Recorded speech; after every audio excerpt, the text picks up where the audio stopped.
Dan karena pentingnya hubungan ini, saya sudah putuskan bahwa bahasa Portugis menjadi bahasa prioritas di pendidikan kita. Karena kita ingin hubungannya lebih baik. Prabowo putuskan bahasa Portugis jadi pelajaran sekolah, Presiden Brasil tepuk tangan.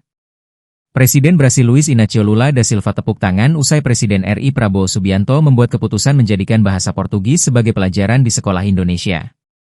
Hal tersebut terjadi saat Prabowo menyatakan keputusan itu dalam momen joint statement bersama Lula di Istana, Jakarta, Kamis, 23 Oktober 2025. Dalam pidatonya, Prabowo menyebut Indonesia dan Brasil ingin hubungan menjadi lebih baik, sehingga memprioritaskan bahasa Portugis. Dan karena pentingnya hubungan ini, saya sudah putuskan bahwa bahasa Portugis menjadi bahasa prioritas di pendidikan